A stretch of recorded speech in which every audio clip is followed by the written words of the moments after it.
président directeur général Sidy Lamine Niass ndax bokk nga ñi nga xamante ne dañoo seenoon mbir mi muy ñëw di daw di egsi tey ji ba mënulaa bett. waaw mën nañoo wax ñaari baat mooy ne bette na bettewul. bette na ci ku xool ne mag kilifa li nga ko xamee ci Afrique mooy su waxee dafa war a def moo tax ñuy wax ne gor ca wax ja parce que Afrique loolu rek ñu mës a xam ku doon gor ak ku doonul gor gor nag lañ ca fu ñu ko yeew ci benn baat rek la gor ca wax ja kon am kilifa mu wax dañuy daal di wax ne saye kooku surtout muy engagement bi mu ko toogee ba déglu waxi président barkaati démb dama njëkk a paraphrasé wala paraphrasé sama jabar dafay bind temps yi benn roman mu ngi ci internet bi tuddee ko beauté maudite bi mu ko liiree rek mu ne saye la démocratie maudite. On a une démocratie à travers action bi boo xam ne c'est une démocratie maudite la taxoon ñu doon bugg démocratie tas na maanaam kàddu bi amoon solo lool léegi man dama bugg sax Ousmane balaa ma ñëw dama préparer ñetti séquence parmi tant d'autres yoo xam ne dama bëggoon seetaan ko man ak auditeur bi door a mun a continuer pour lan moo tax moo wax gravité bi loolu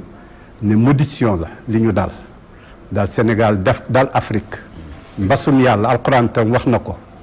kabura maqtan an taqulu ma la tafaaluun mu mel ni yàlla tëkku na fa ci wax ba pare rocc la nga waxoon nañ déglu ñun ñetti séquence rek parmi tant d'autres yoo xam ne président Macky Sall moo ci wax lu ferme loo xam ne nanguwul li nanguwul la danañ ko seetaan door s'il vous plaît. jël naa engagement nag bu ñu ma falee mandat bi nga xam ne moom lañ lay fale mandat juróom-ñaari at la danaa ko yemale ci juróomi at ndax li ñu bëgg mooy démocratie sax mooy ñaari mandat juróomi at ñaari at juróom nag ngay soog a tànk kon dama koy tàmbali sama bopp appliqué ko pour que ñëpp xam ne constitution bi kenn dootu ko foye loi bi kenn dootu ko foye parce que démocratie bu bees moo taxaw république bu bees moo taxaw. Il est question de servir et non de se servir. Déjà, comme vous le savez, j'ai décidé de ramener à 5 ans le mandat de 7 ans pour lequel je suis élu sous l'emprise de l'actuelle Constitution. Je tiens également à ce que les dispositions constitutionnelles limitant l'élection du président de la République à un mandat de 5 ans, renouvelable une seule fois, soient verrouillées sans possibilité de modification. Je me suis fixé comme horizon de réaliser un mandat de 5 ans. Mais comme j'ai été élu pour 7 ans, il faut une réforme de la Constitution pour procéder à la réduction. Alors pourquoi ? Ce qui est Est-ce que si vous faites cette réforme trop tardivement, vous pouvez vous l'appliquer à vous-même ? Je ne suis pas du tout obligé à le faire. J'ai voulu le faire pour donner l'exemple. Mais mon prédécesseur lui-même était dans le même cas, puisqu'il a été élu sur un régime de 7 ans. En cours de mandat, il a fait adopter une constitution de 5 ans. Mais il a précisé que le mandat en cours devait aller jusqu'à son terme, donc au terme de 7 ans. Puis, il a fait un mandat de 5 ans. Moi, je veux donner l'exemple qu'on peut renoncer. Donc 2 fois 5 ans. Le pouvoir n'est pas une fin en soi. Donc, je ferai 5 ans et certainement, je demanderai la confiance de mes concitoyens pour poursuivre la politique qui est entamée. kon ñun ñëpp ñoo ko dégloo lool lu mu njëkk a wax rek mooy engagé wu naa du maa ngi promettre ki xas ba engagé wu nag ne jóg naa pour def nangam et pendant 4 ans su say ñun waxee sax ne non na def kii nga ne la ma waxoon moom laay def loolu nag mënoon naa indi séquence plus séquence ba ñu gis wax ji ñi nga xamee ne ñi wax promesse du promesse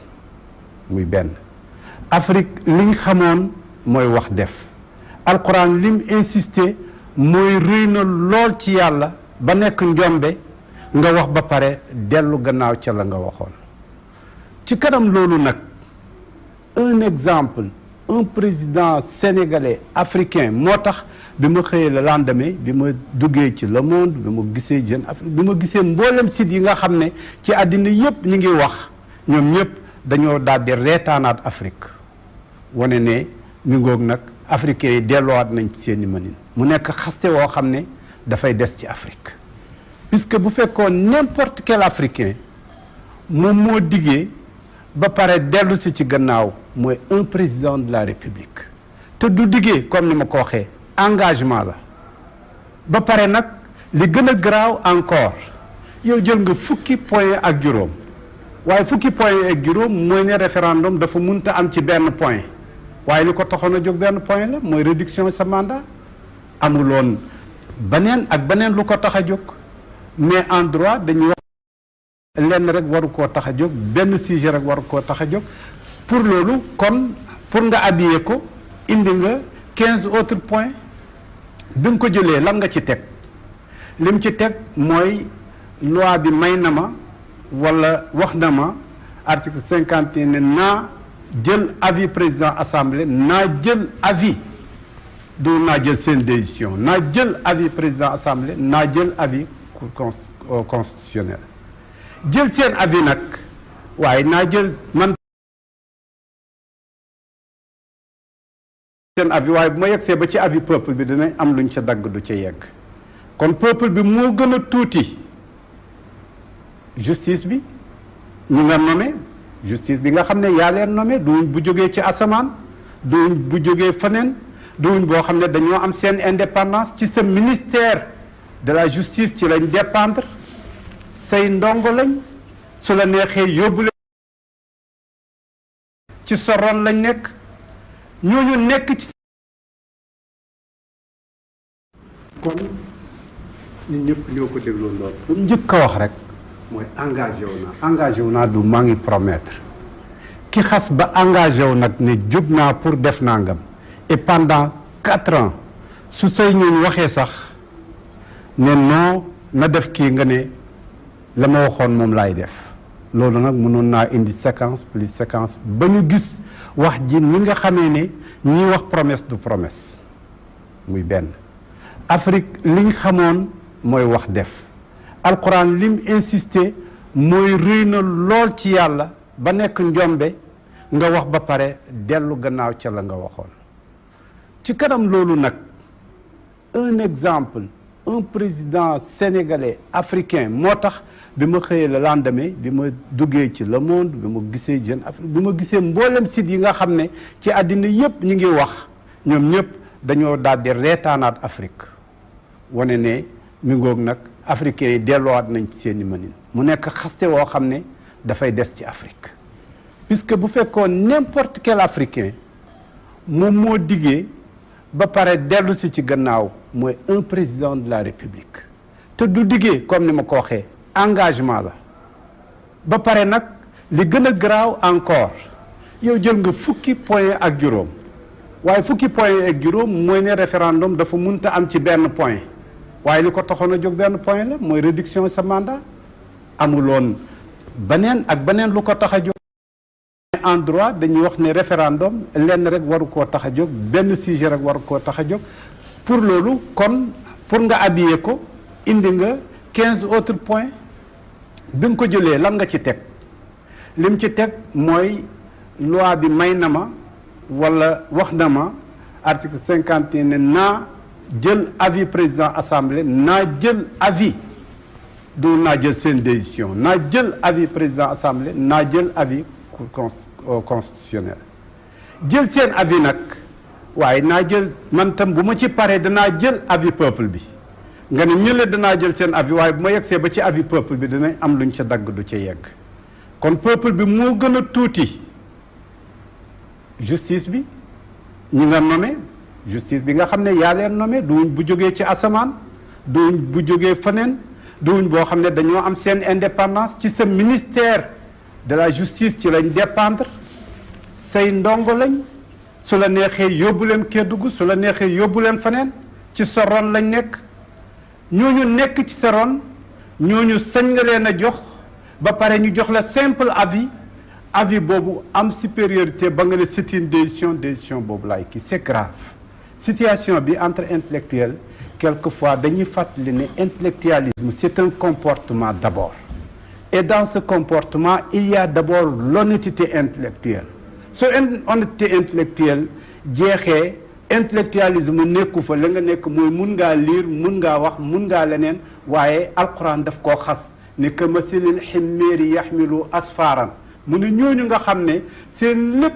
mi ngi ci wax ju bëri ak jaay xam-xam bu bëri ak étalage de savoir ak wane musclé mu ne ay mbaam yu yenu ay téere lañ